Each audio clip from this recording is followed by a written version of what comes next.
Can you hear us? Yeah, I'm sorry. I got bad light, but I hope this works. Okay, well, we appreciate you joining us. We will go ahead and get started with questions. We have several already in the queue, and we're going to take our first question from Jeff Gluck. Jeff Gluck, go ahead.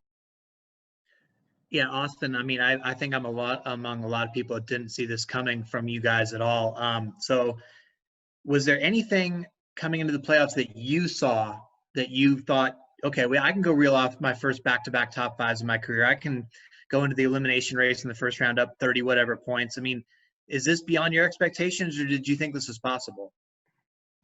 I felt, our team has really kind of turned the corner the last couple of weeks, and felt like RCR as a whole's had speed all year. And between myself, Justin, our engineer, Billy Scott, spotter Brandon, and everybody in the shop, our mechanics, we've got a really good team. And we've shown a lot of speed this year and didn't get some of the finishes that we deserve just because – I go back to Martinsville, another short track, and I blew a right rear, and I came from dead last like 4 times inside the top 5 and never went a lap down until I overheated.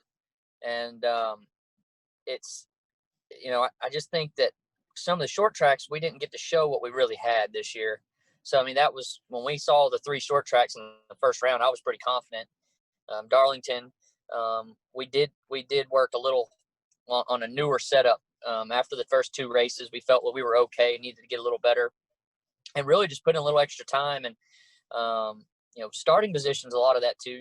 We've been able to start further forward, being in the top 16. And but Richmond, I've always felt like that was what we circled to come win in this playoff run. I had 2 6th place finishes over the past 3 races there, and never got to start up front. We kind of come from the back.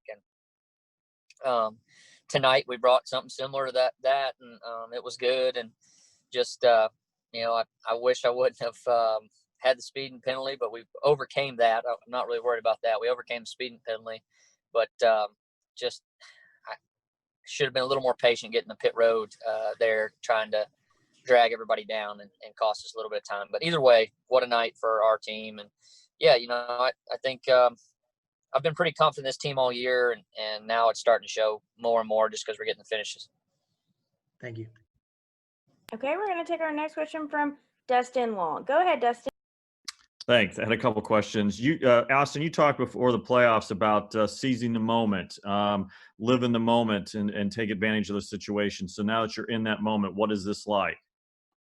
Feels great. I just want to stay in it, stay in the moment. We're in a good spot here, and the more and more people start talking about you, the pressure builds. But we're just going to stay in our zone. You know what I mean? It's nice to be getting interviewed every week and people starting to notice us. But just going to try and stay in the zone. I've been in this situation before, whether it be Truck Series, Xfinity Series, but just want to keep knocking down these finishes. I'm in a good spot right now. My family's doing well, and it's cool having a son at home, and feel like I've matured as a driver, and I'm in that age zone where things start clicking a little bit. You notice a bunch of these guys when they start getting a little older in age, when stuff starts coming to them really well. And some people do it faster than others, but it's a good time right now for me and the 3 team and everybody at RCR. So just like I said earlier, we want to keep seizing the moment we get these opportunities to start up front, collect as much as we can. And I'm not disappointed. It was unbelievable, top 5s back to back, but that car was pretty impressive tonight. So definitely could have finished second and had a shot at Brad. I feel like we weren't that great in the short run, but long run speed, I don't think anybody had much for us. Also, as you well know, in these playoffs, it's taking advantage of every opportunity, minimizing the mistakes. The pit road speeding penalty. And I ask that because I think that's the sixth pit road speeding penalty this year for you, which is more than any of the other playoff drivers. Is that a concern and something that's kind of being repeated for a particular reason, or as everything gets broken down in these playoffs, certainly that's kind of a glaring issue there for you and your team? Yeah, we definitely will circle it and look at it, but in the past I've been pretty solid on pit road and minimizing mistakes. And I don't know why we got that one tonight. I was a little bit I just have to look back at repeat the lights and look at it. when we get back to the shop. But I didn't feel like I was pushing anything. But the good thing is to having a car like we had tonight to be able to recover from. And I've seen Denny Hamlin get, I feel like 100 speeding penalties and be able to make it back up through the front. And tonight we were that guy and been able to drive back to second by the end of that stage. That was pretty impressive. So we definitely got to clean it up, but it's not a worry of mine. I've been able to do pretty well in pit road. I think some of my speeding penalties this year came from damage too, just trying to get off pit road. Thank you. Okay, next question, Bob Hawkers. Bob, go ahead. Yeah, Austin, I mean, I know you've run well this year, but is there any part of you that's like, where did this come from? I think I'm not sure. Sorry. You still there? Yep. Sorry. Yeah, I don't know. I mean, I think we've just steadily gotten our stuff better, and we've got a really good group working hard.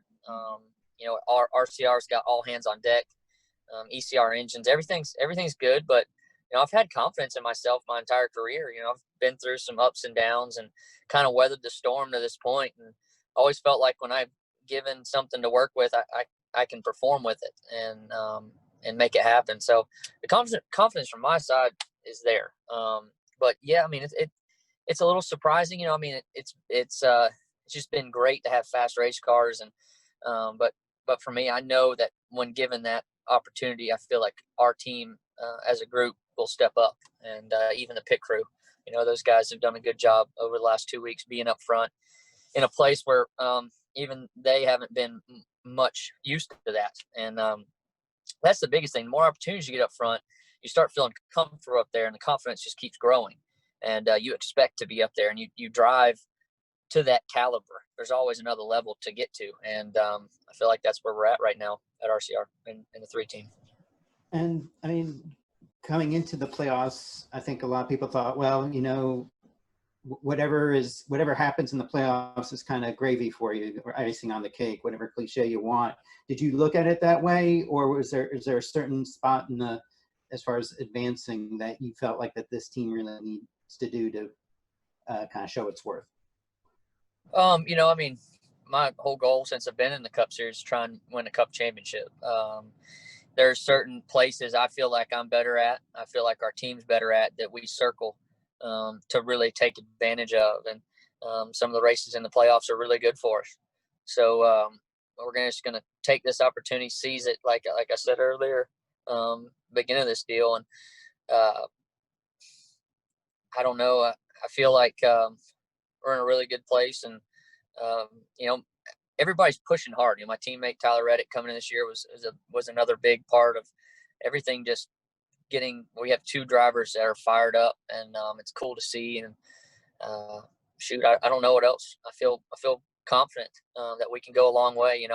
Obviously the second round is a little bit of a crapshoot, I feel like, but we got to really take advantage. We got to get to the second round. I got Bristol next. We got 1 race at a time, but after that you got Vegas and then Talladega Roval, and that's where I got to step up and get us to the third round, because the third round is a place that every one of those tracks the 3 team can do well at. Texas, we've won at Martinsville. I'm telling you, if we go back there, I feel like the similar performance that we had tonight. So I just want to get to that third round. That's the key to us, and I feel like we'll be in a great place to try and be in that Final Four. I think upset a lot of brackets.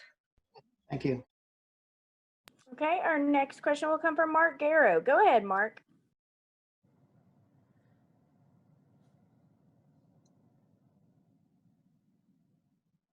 Hello?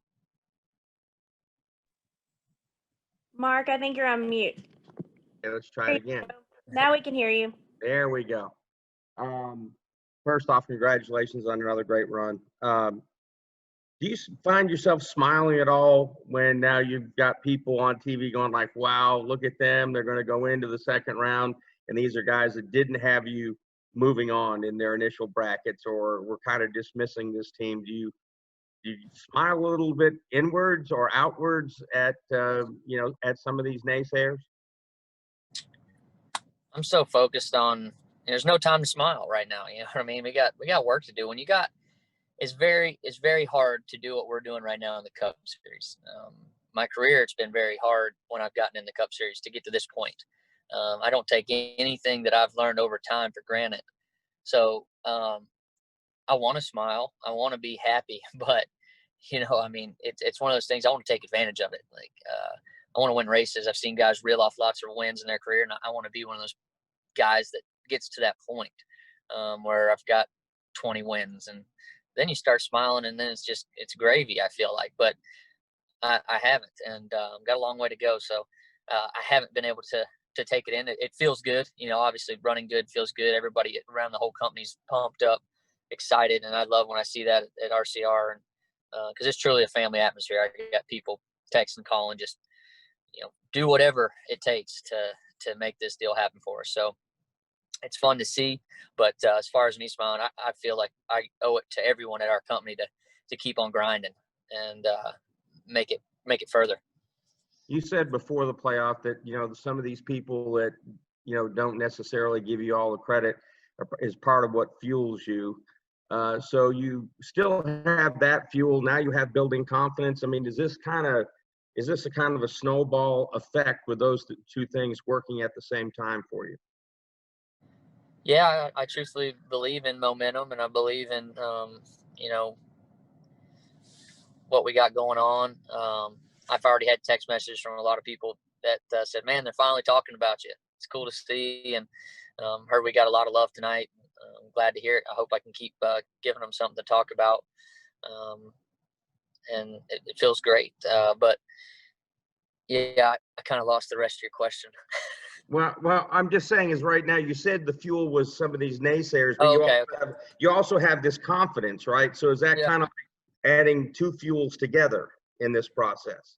Yeah, the confidence is building, and then I think the other confidence and the fuel from the naysayers. I mean, they know. I feel like a lot of people know that we're here right now, and even if I get knocked out eventually, the naysayers are going to say, "See you, I told you so." So I'm kind of past all that, but my confidence comes from within my group.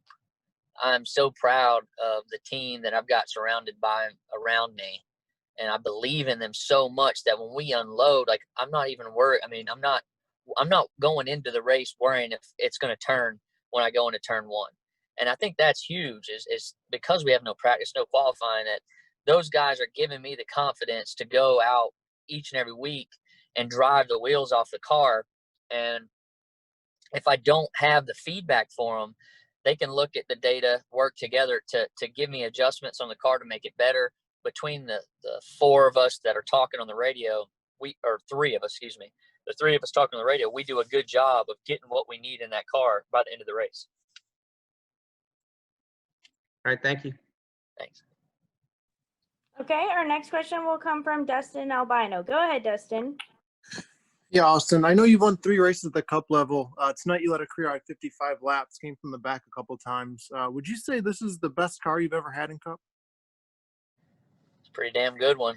I'd say yeah. I mean, it was a blast to drive, and I've only had cars in the truck and Xfinity series like that, I'd say. But yeah, that'd be the best one, and it was that good at Martinsville. We just didn't get to show it, so I can't wait to bring it back out and run it again. But we've got a couple bullets at RCR right now. Like the Texas Wind car, it's a good one for us, so it's still sitting there ready to go. Thank you. Okay, we'll take our next question from Davey Siegel. Go ahead, Davey. Hey, Austin, kind of going off of Mark's question. I mean, I know that you said that the doubters and the haters kind of fuel you. So I know probably not under green flag conditions, you're thinking like, wow, we're really showing them. But like when you have a second to reflect under caution or when you get out of the car tonight, like, does a thought like that ever cross your mind? Like, wow, I'm glad we're proving people wrong. No, I'm just looking at all the people that give me love, the people that are there for me, and I got 75 text messages for a 4th place finish. That's pretty good, I feel like, and people that have always been there for me. So I haven't even opened Twitter or any of that, but no, the people that have always supported me and given me love, that's the ones you got to focus on. I feel like that's in any good business. You have to. You can't spend too much time focusing on the people that bring you down. You got to spend 80% on the people that are good around you.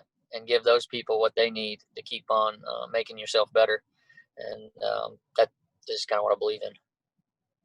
Thanks. Okay, we're going to take our next question from Sterling with KCOU. Go ahead, Sterling. Thank you. Austin, congrats on the great run tonight.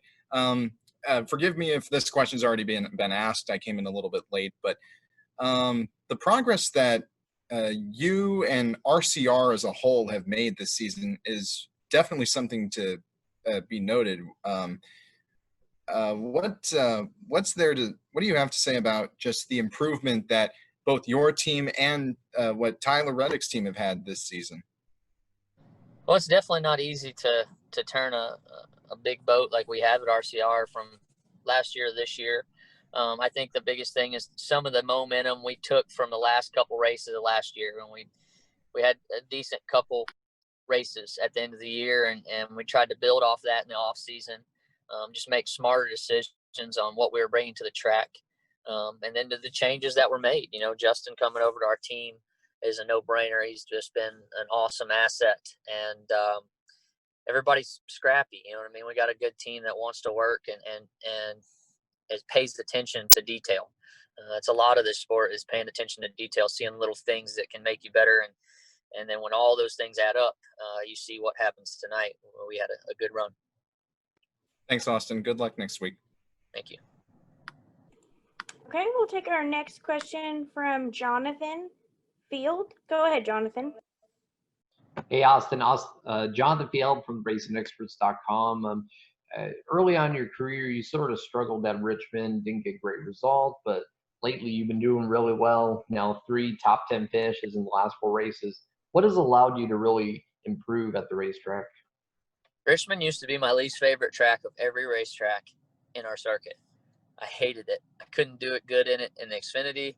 I led some laps there, 1 race in Xfinity, and I still fell back by the end of the race. I literally hated this place, and now it is my favorite. I circle it. I don't know what the flip was. I mean, I do kind of. I mean, we had a test here, and I think I just found something in setup and me, and we've just kind of run that ever since. And I've kind of just been really consistent. If I can find something, I usually can put it in my brain, and luckily do it multiple times. And that was the biggest thing, is just I had 1 test here that was good, and ever since then it's been a good place for us. Thank you, Austin. Same way with Charlotte. I don't know, I had bad races there. We had 1 test a long time ago, and it helped me. Awesome. Thank you. All right, Austin, we appreciate you joining us. Congratulations on a solid run tonight, and best of luck next week in Bristol. Thanks, guys. You guys have a good one. All right, you too. Safe travels home. And to all the media here, first of all, thank you for joining us. Thank you for hanging with us as we navigated getting all 4 drivers into the room. The video and audio from this Zoom will be available on NASCARmedia.com. No transcripts, just know that the transcripts that you are receiving are from the other Zoom, and that audio and video is available as well. All of that information is on NASCARmedia.com. If you have any questions, always feel free to reach out to our team. And I hope everyone has a great night, and we look forward to talking to you guys again soon. Bye.